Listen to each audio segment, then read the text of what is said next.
Hello and welcome to Dharma. I'm your host, Kylie, and this podcast over criminology, narcissistic relationships is verified, and the stories that I share with you during this cast are not sharing any identifiable information or any confidential information. Welcome back to the series of criminology, narcissistic relationships, and healing. As a person who has been in the field of criminology and other neurosciences, trauma and restoration, I'm going to back in to why that does not work, and there has been no resolution and there's never going to be.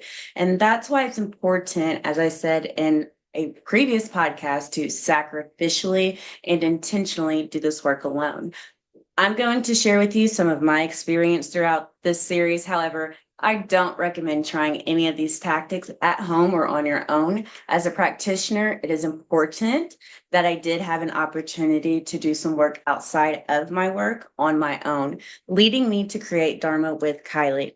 On today's episode, we're going to discuss empathy. Well, I know this is a strength of many people that are in narcissistic relationships. I'm going to commend you on having such a wonderful trait. However, you're going to want to kind of navigate away from your empathy while getting out of these relationships.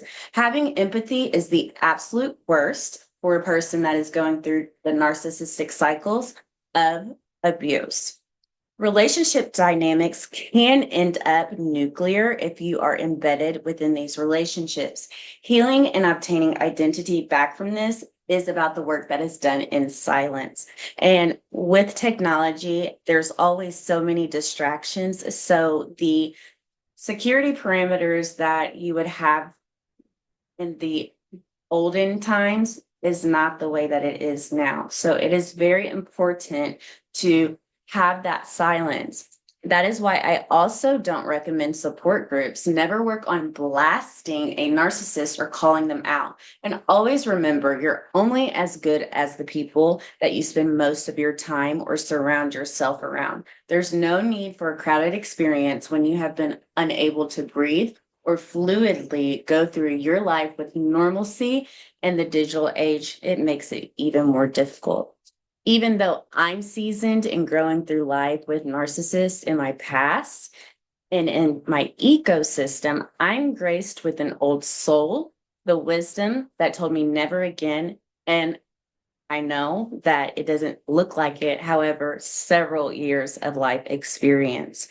I do recommend journaling to process your thoughts. However, I don't recommend having a lengthy journaling process to capture how you're feeling legally unless you want a book deal out of it. You don't want to spend a lifetime movie network to still have to console yourself to get out of bed each day and face the world or the people who look to you. Also, you want to be able to go through your daily life alone, not with someone or to the point where you have so much anxiety that you feel like you have to have someone always tag along with you. You're going to want to find things to do outside of them because it is time to invest in yourself. Develop a routine that helps you decompress each day, and winding down from encounters that occur with people is essential to heal. And you also want to find time to unwind and process your emotions or the people that have so many recommendations for you that really don't fit into the life that you have to live. Sometimes it's just better to go through these things in silence. I have data, and narcissistic relationships are so loud, and that is why many of them end in fatalities. I don't want you to use their emotional states or your fear to excuse their behavior. You have become so immune to having these toxic people in your life that it's going to require you to make some changes yourself instead of piling on additional baggage that you won't even want to process after it's all said and done. Pay attention to your energy levels. Forget all the devices and watches and to-dos or fads. Once you master how to intentionally listen to your body again and your mind, you are going to release clutter from these narcissistic relationships. You're going to start having better processing to tend to better decision making. Your ability to identify and reduce risk is a powerful advantage, and the adverse reaction of others and their emotions is what is going to get challenging due to your empathy. And having empathy as a strength. Pay no attention to those who need an emotional reaction from you. There's supply out there and it's going to exhaust you because it's not your supply. However, you don't want to reduce your quality of life because of their irrational behavior or fractured control.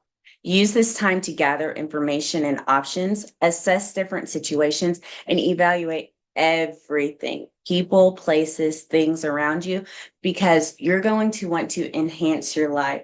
And how can you enhance your life if you don't know how to scan and observe it yourself?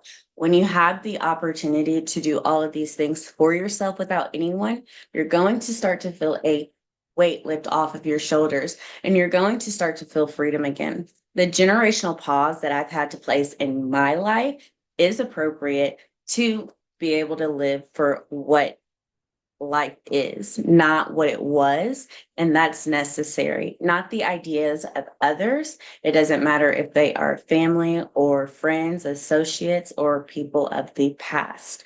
You need to reflect on these relationships without the opinions of others.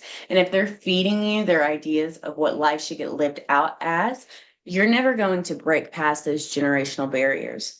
In my practice, I go over with clients that these relationships are nothing to work through if you're in limbo, because they have a ripple wave effect and the impact on those who are also involved in your life.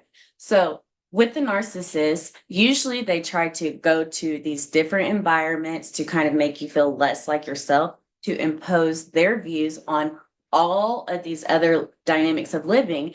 And that's destructive. I do give a shout out to you for being brave and being here. However, you don't want to take the credit you don't want others to take the credit for not being able to stand up or stand against the narcissist during the most critical times. You don't need that harm imposed in your life when you are going through the healing process. You know, a lot of people are like, I support you. And they'll hide behind their screens and, make comments and say, I'm here for you. That's a lot different. So kudos to you for being here. Keep doing your work because you don't want them to take the credit because they weren't so strong for being able to go against the grain from healing from these relationships. In criminology, narcissistic relationships, and healing, there is no place for empathy.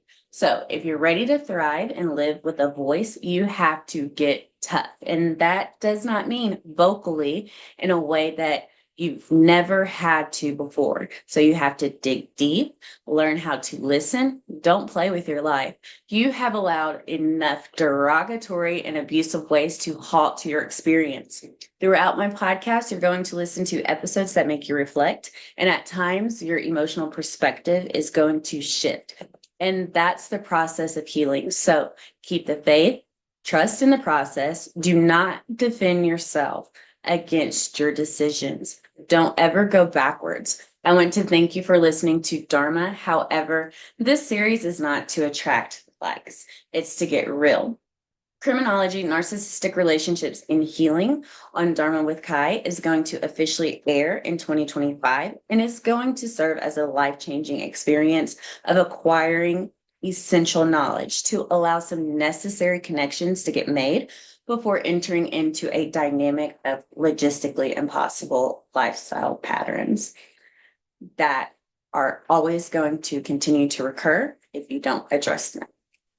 Until next time, protect your peace. I'm out.